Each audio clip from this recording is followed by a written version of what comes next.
Hi everyone, I'm Amelia, and this is the story of how I transformed from the perfect daughter-in-law to the woman my in-laws wish they'd never underestimated. 2 years ago, I married Marcus Thompson, believing I found my happily ever after. He was charming, successful in real estate, and seemed to appreciate my intelligence. But I quickly realized I hadn't married just him. I'd walked straight into a den of pretense and judgment. Darling, that dress. Remind me where it's from again. Target? My mother-in-law, Victoria, would casually remark at family dinners. We really should take you shopping somewhere more appropriate. I'd smile politely, biting my tongue, clutching my master's degree in business like a shield. Meanwhile, Marcus would chuckle, oblivious to the constant jabs at my middle-class roots. You know, dear, Victoria once said, the Richardsons' daughter-in-law just redecorated their entire summer house. Such taste. Perhaps she could give you a few pointers. I'd had enough. Actually, I've been thinking about contributing more directly to the family, I said one evening. I'd like to apply for a position at Thompson Enterprises. The room fell silent. Richard, my father-in-law, nearly choked on his wine. How ambitious of you, Victoria sneered.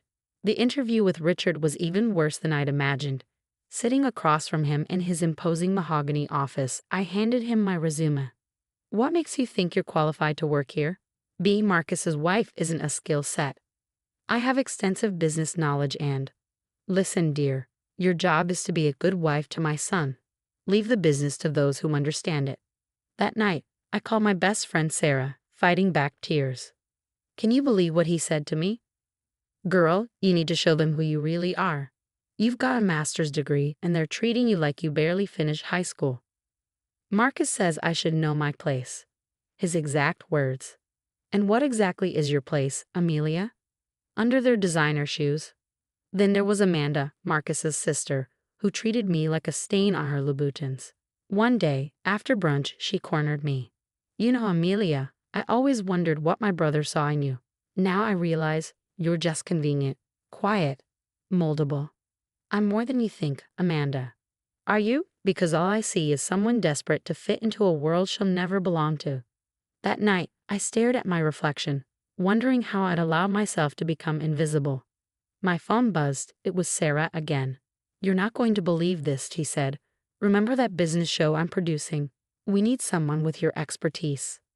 I glanced at my forgotten degree, then at the photo of my perfect life with the Thompsons. Let me think about it, I said, not knowing this would be the first step in changing everything. I never meant to find those documents. I was just organizing Marcus's home office when a file labeled Offshore Holdings caught my eye. The numbers didn't add up. Millions were being siphoned from Thompson Enterprises into shadow accounts. Marcus, we need to talk about what I found in your office. You were snooping through my things? No, I was cleaning. And know your place. I'm your wife, not your accountant. His face turned red, veins bulging in his neck. No one would believe a nobody like you anyway. A few days later, Amanda burst into our house unannounced. Oh my God, Amelia, you'll never guess what I just saw. Actually, maybe I shouldn't tell you. What is it, Amanda? I caught Marcus and Jennifer at the Westbrook Hotel. They were, well, you can guess. My stomach dropped. Jennifer, Amanda's best friend, the one who was always hanging around our house. I have pictures, Amanda smirked. Don't worry, I won't show them to anyone, Amanda said with a smug smile. Marcus and I have an understanding now. When I confronted Marcus about Jennifer, Victoria somehow found out and called immediately. If you were a better wife, Marcus wouldn't need to look elsewhere, she snapped. You're too focused on your silly career dreams instead of your marriage.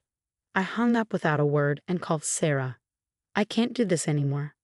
Amelia, listen to me, she said firmly. Start documenting everything. I'll help you gather evidence. And you know what? Start that consultancy you've been talking about. I'll be your first client. That was the turning point. I began working late, telling Marcus I was taking online cooking classes. In reality, I was crafting a business plan and meeting potential clients in discreet coffee shops far from our neighborhood. That's where I met Lisa. Your analysis of market trends is impressive, she said, stirring her coffee. Have you considered sharing your insights on a larger platform? What do you mean? I asked. I host Business Breakthrough on Channel 8. We're always looking for fresh perspectives. My phone buzzed. A text from Marcus. Where are you? Mom's coming for dinner. Sorry, lost track of time at my cooking class. Well, hurry up, and Amelia, try not to embarrass me this time. I glanced at Lisa and then back at my phone. Actually, Lisa, tell me more about this platform. That night, Sarah called. Got everything documented. Marcus's embezzlement, Amanda's blackmail, the affair. It's all here. Just say the word. Not yet, I replied. But soon, let them think I'm nothing. They won't see me coming. I closed my eyes, mentally rehearsing my first TV segment. Soon, everyone would know exactly who Amelia Thompson really was. The divorce papers landed on Marcus's desk like a bomb. His face shifted from confusion to rage. You ungrateful little. Save it. I cut him off. My lawyer has everything, the embezzlement, Jennifer, all of it. No one will believe you. You're nothing without me. An hour later, Victoria's screech echoed through my phone. How dare you embarrass our family? I'm calling everyone in the club committee. You'll never work in this city. I laughed. Go ahead, Victoria. I'm sure they'll be interested in hearing about Marcus's creative accounting. Meanwhile, my consultancy was thriving. After my first few TV appearances with Lisa, the calls started pouring in. Amelia, your segment on investment strategies was brilliant, Lisa said during a coffee break. We want you as our regular financial expert, primetime, twice a week. Marcus cornered me outside the lawyer's office. I'll destroy you. You'll leave this marriage with nothing. Like how you're destroying your father's company. Those offshore accounts must be getting heavy. His face went pale. Sarah was ecstatic. Amelia, we're doing a special. Women Breaking Barriers. You're our headline speaker. But the Thompsons weren't finished. Victoria crashed my biggest client meeting smirking. Did you know she worked as a waitress in college? Can you trust your finances to someone so common? The CEO smiled.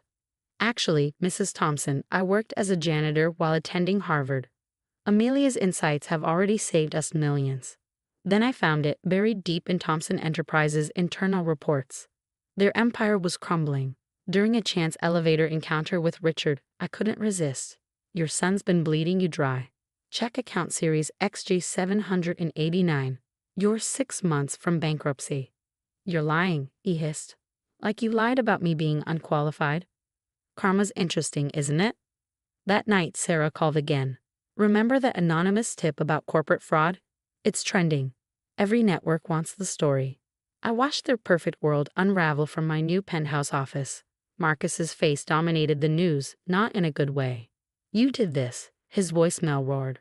I'll make you pay.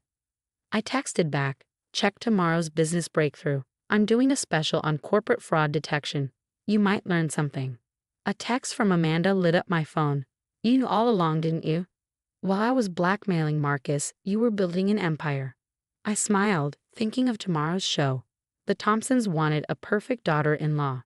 Instead, they got me, Amelia, the woman who brought their house of cards tumbling down. The next morning, my segment on corporate fraud detection went viral. The irony wasn't lost on anyone when federal agents stormed Thompson Enterprises. Today's top story: real estate mogul Marcus Thompson arrested on multiple charges of tax evasion and embezzlement, the news anchor announced. Sarah called, barely able to contain her excitement. Amelia, your episode broke all the records, and guess who sent that anonymous tip? Amanda, I said, unsurprised. Later, a final text from Amanda. I know it's too late, but I'm sorry. I sent everything I had to the feds. The pictures of Marcus and Jennifer, just the beginning. Jennifer, of course, was doing her best damage control on social media. I had no idea Marcus Thompson was involved in criminal activities. I am totally devastated by his deception.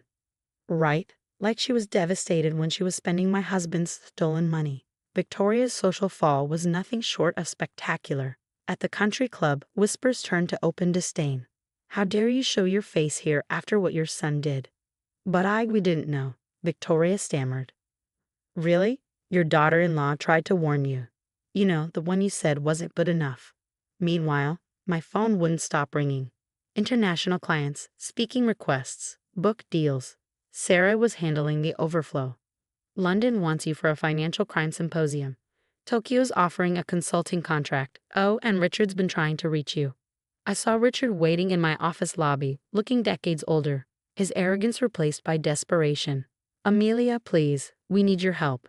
Your expertise could save what's left of the company. Like when I offered my expertise during that job interview. I was wrong. We were all wrong about you. Name your price. My price? I leaned in. How about the satisfaction of saying no? That's worth more than any consulting fee. Marcus called from jail. Baby, I've changed. I'll make it up to you. We can start fresh. Sorry, Marcus. I'm too busy being just a housewife to take your call. The business news couldn't get enough. Rising star Amelia Mitchell's consultancy expands to 3 continents. Meanwhile, Marcus faced 20 years behind bars. Victoria made one last attempt, cornering me at a charity gala. We're still family. You can't just walk away. Family? I smiled coldly. You made it clear I was never family. I was just the help who married above her station. Remember? Sarah watched as Victoria slinked away. Amelia, you realize you're living every wronged woman's dream. I glanced around at the respect, the success, the vindication. No, Sarah, I'm living my dream. The one they said I didn't deserve. Later that night, a package arrived. Amanda had sent it, my old nameplate from the Thompson house, the one that read the perfect daughter-in-law. Attached was a note. You were never meant to be perfect for them. You were meant to be perfect at being you. I placed the nameplate on my desk, right next to my latest achievement award. A reminder that the best revenge isn't just success. It's succeeding as yourself, especially when others insisted you should be somebody else. The final stroke of karma. Thompson Enterprises' remaining assets were auctioned off. The buyer, my consulting firm. Not because I wanted their business, but because now, every time they see that old company building, they'll see my name on it. And me? I'm just getting started. After all, they always said I needed to learn my place. Well, I found it, right at the top. What would you have done in my shoes? Expose the fraud immediately, or play the long game, building an empire while they underestimated you? Sometimes, patience and strategy are more powerful than instant revenge. Drop your thoughts in the comments.